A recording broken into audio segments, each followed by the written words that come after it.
সুপ্রিয় দর্শক, আসসালামু আলাইকুম। কেমন আছেন আপনারা সবাই? আশা করছি আপনারা সবাই অনেক অনেক ভালো আছেন। দর্শক, চলে আসছি পেঁয়াজ ও রসুন আলুর পাইকারি রেটে। দর্শক, আজকের এই বাজারে কেমন রয়েছে পেঁয়াজ ও রসুন আলুর পাইকারি বাজার দরদাম আমরা দর্শক আপনাদের জানাবো আজকের ভিডিওতে। দেখতে পাচ্ছেন খুবই ভালো সাইজের হালি পেঁয়াজও রয়েছে এখানে, মানে যে রসুন দেখতে পাচ্ছেন এখানে, এই দেশি রসুনের পাইকারি বাজার দরদাম কত রয়েছে, তারপরে হালি পেঁয়াজ আজকে বিক্রি হচ্ছে কত করে। হালি পেঁয়াজের কিন্তু আমদানি খুবই কম দর্শক। এবং আলু দেখতে পাচ্ছেন এখানে সাদা আলু, এই যে রাজশাহীর, তারপরে লাল আলু দেখতে পাচ্ছেন দর্শক, তারপরে চায়না রসুন দেখতে পাচ্ছেন। এগুলো আজকে বিক্রি হচ্ছে কত করে, দাম দর কত রয়েছে আপনাদের আমরা দর্শক জানিয়ে দিচ্ছি। দর্শক, আজকের এই বাজারে আপনারা যে হালি পেঁয়াজ গুলো দেখতে পাচ্ছেন, এই হালি পেঁয়াজ কিন্তু আজকে বিক্রি হচ্ছে মাত্র হালি পেঁয়াজের এই বাজারে দাম রয়েছে মাত্র আপনার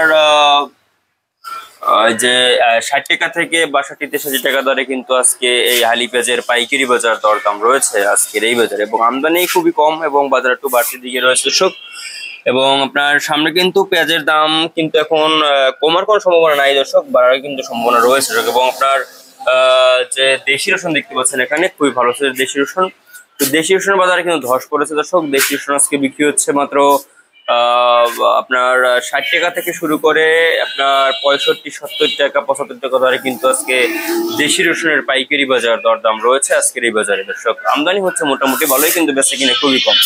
এবং আলু দেখতে পাচ্ছেন এখানে দর্শক, আলুর বাজারে কিন্তু আরো ধস পড়েছে। আলু আজকে বিক্রি হচ্ছে মাত্র আপনার 12 টাকা থেকে 13-14 টাকা দরে কিন্তু আজকে আলুর পাইকারি বাজার দরদাম রয়েছে আজকের এই বাজারে দর্শক। আপনারা দেখছেন আমরা আজকের বাজার দরদাম কত রয়েছে, কত করে বেচা বিক্রি চলছে এই পেঁয়াজ ও রসুন আলুর পাইকারি বাজার দরদাম আপনারা দর্শক আমরা জানিয়ে দিচ্ছি। এবং চায়না যে আদা রয়েছে, সেই মানে চায়না যে রসুন রয়েছে, সেই চায়না রসুন কিন্তু আজকে বিক্রি হচ্ছে 115-20 টাকা দরে কিন্তু আজকে চায়না রসুন বিক্রি হচ্ছে। এবং চায়না দা বিক্রি হচ্ছে আজকে 170 টাকা দরে দর্শক।